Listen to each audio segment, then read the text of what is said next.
हम लोग आपके वेरी वेरी इंपॉर्टेंट टॉपिक, जितने इंपॉर्टेंट स्टार लगाने इसमें लगा सकते हो। यहाँ से एक क्वेश्चन आने की संभावना डेफिनेटली है। आपने देखा होगा कि टेट या शिक्षक भर्ती अल्टरनेट एक या दूसरे एग्जाम में यहाँ से क्वेश्चन पूछता है। तो चलिए देखते हैं इसके बारे में। भाषा, तो भाषा जो शब्द है उसका निर्माण की बात की जाए तो भाषा शब्द जो है संस्कृत की भाष धातु से बना है। एक एक लाइन क्वेश्चन है, एक बार में याद नहीं होता तो बार बार इस वीडियो को देखना है और याद करने की कोशिश करना है। कोशिश नहीं, करना ही है याद। दूसरा चीज़ है इसमें अर्थ की बात की जाए तो इसका अर्थ होता है बोलना होता है या कहना होता है।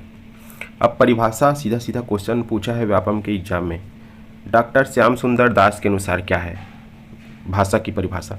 तो मनुष्य और मनुष्य के बीच वस्तुओं के विषय में अपनी इच्छा और मति का आदान प्रदान करने के लिए व्यक्त ध्वनि संकेतों का जो व्यवहार होता है उसे भाषा कहते हैं। याद रखना इसको, एक बार में याद नहीं होता बार बार देखिए आप लोग। डॉक्टर बाबूराम सक्सेना के अनुसार एक प्राणी अपने किसी अवयव द्वारा दूसरे प्राणी पर कुछ व्यक्त कर देता है, यही विस्तृत अर्थ में भाषा है। इसको लेके एक बार एग्जाम में पूछा है। आचार्य किशोरी दास वाजपेयी के अनुसार विभिन्न अर्थों में सांकेतिक शब्द समूह की भाषा है जिसके द्वारा हम अपने मनोभाव दूसरों के प्रति बहुत सरलता से प्रकट करते हैं। सीधा ये देगा स्टेटमेंट। और ये जो भाषा की भाषा किसके द्वारा दिया गया है? 4 नाम दिया रहेगा, उसमें से आपको एक पहचानना रहेगा। अगला देखते हैं भाषा की विशेषता, इंपॉर्टेंट क्वेश्चन। अर्जित संपत्ति, कई बार टेट के एग्जाम में पूछा, आप लोग देख सकते हैं प्रीवियस ईयर क्वेश्चन पेपर। तो भाषा मनुष्य की पैतृक संपत्ति के रूप में जन्म से प्राप्त नहीं होती। जन्म से प्राप्त नहीं होती, ये चीज़ को याद रखना है, उल्टा नहीं लगाना है। अर्जित संपत्ति है, ये जन्म से प्राप्त नहीं होती, इसको अर्जित किया जाता है, ग्रहण किया जाता है, बाद में सीखा जाता है। ये नहीं कि बाप दादा से मिली हुई विरासत है ये, समझ गए। परिवर्तनशील, कई बार क्वेश्चन। भाषा हमेशा बदलती रहती है। भाषा बहता नीर है, कई बार स्टेटमेंट में सीधा सीधा क्वेश्चन पूछा है। भाषा क्या है? तो भाषा बहता नीर है। इसका पीडीएफ मैं टेलीग्राम चैनल में दे दूंगा। टेलीग्राम चैनल का नाम गजानंद पटेल एजुकेशन है, जिसका लिंक मैं इस वीडियो के डिस्क्रिप्शन बॉक्स में दे दूंगा। साथ ही बहुत सारे कंटेंट भी आपको वहां पर प्रोवाइड करा दिया जाएगा और बहुत सारे प्लेलिस्ट जैसे कि हिंदी, बाल विकास, कंप्यूटर ऑब्जेक्टिव, छत्तीसगढ़, ये सब नीचे मिलेगा, आप जरूर ज्वाइन कीजिएगा। फिर है द्वैत संरचना, तो भाषा की रचना ध्वनियों और शब्दों या पदों द्वारा होती है, याद रखना है। मानव मुख से निश्रित, तो भाषा मानव मुख से निश्रित मतलब निकलती है, याद रखना। भाव संप्रेषण का साधन, इंपॉर्टेंट है ये फिर आपके लिए। भाषा भाव संप्रेषण का क्या है? साधन है।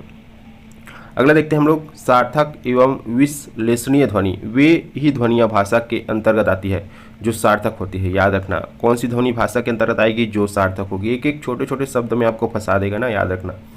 सार्थक होती है, सार्थक शब्द का निर्माण करती है तथा जिनका विवेचन विश्लेषण किया जा सकता है, जिनका विवेचन किया जा सकता है, विश्लेषण किया जा सकता है। छोटे छोटे जो टर्म्स है इसको याद रखना है आपको। लगता है कि भाषा बहुत सरल है, हमने तो पढ़ लिया है, लेकिन जो छोटे छोटे टर्म्स हैं उसी में फंसा देता है।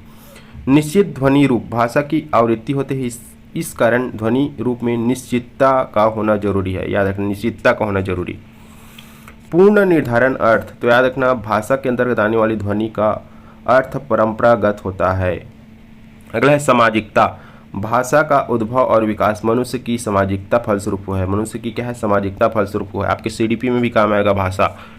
भाषा के अभिलक्षण लिखते हैं, इंपॉर्टेंट क्वेश्चन, यहाँ से भी क्वेश्चन पूछा है।